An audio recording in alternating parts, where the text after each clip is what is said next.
మనకు వచ్చేసి జైపూర్ మెయిన్ సిటీలో ఉంది మేడం యూనివర్సిటీ. జైపూర్కి స్టూడెంట్స్ అక్కడి నుంచి రావడానికి ట్రాన్స్పోర్టేషన్కి మన తెలుగు స్టేట్స్ నుంచి హైదరాబాద్ కానివ్వండి, లేకుంటే ఆంధ్రాలో నుంచి ఎవరైనా కూడాను డైరెక్ట్ ట్రైన్స్ జైపూర్కి అవైలబిలిటీ ఉన్నాయి. ఫ్లైట్స్ వచ్చేసరికి ఎవ్రీ డే 5 ఫ్లైట్స్ మనకు అక్కడి నుంచి అందుబాటులో direct non stop flights. So students ఏంటంటే ట్రాన్స్పోర్టేషన్ పరంగా 1% వరి అవ్వాల్సిన అవసరం లేదు.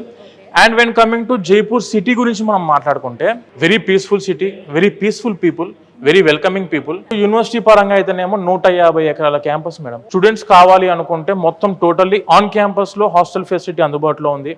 ఫుడ్ పరంగా చూసుకుంటే వెజిటేరియన్ వాళ్ళకు వెజిటేరియన్ ఫుడ్ ఉండిద్ది, నాన్ వెజిటేరియన్ వాళ్ళకు నాన్ వెజిటేరియన్ ఫుడ్ కూడా ఇన్ క్యాంపస్ లో అందుబాటులో ఉంది, మెస్ అందుబాటులో ఉంది, మన తెలుగు ఫుడ్ అందుబాటులో ఉంది. ఈ యూనివర్సిటీకి ఉన్న ఇంకొక మెయిన్ ఇంపార్టెన్స్ ఏంటంటే మేడం, అరౌండ్ ఈ యూనివర్సిటీ వచ్చేసరికి 1500 కంపెనీస్ తో టైఅప్ అయి ఉంది. టైర్ 1 కంపెనీస్ వచ్చేసరికి 50 ఉన్నాయి అరౌండ్. ఇప్పుడు మీరు గూగుల్ తీసుకున్నా, అమెజాన్ తీసుకున్నా, హెచ్సిఎల్ తీసుకున్నా, విప్రో తీసుకున్నా, డెలాయిట్, ఇలా చాలా కంపెనీస్ తోటి మనకి యూనివర్సిటీ ప్లేస్మెంట్ రిక్రూట్మెంట్ చేస్తున్నారు. మనకు ఓలా, ఊబరు, ర్యాపిడో అన్నీ కూడా అందుబాటులో ఉన్నాయి.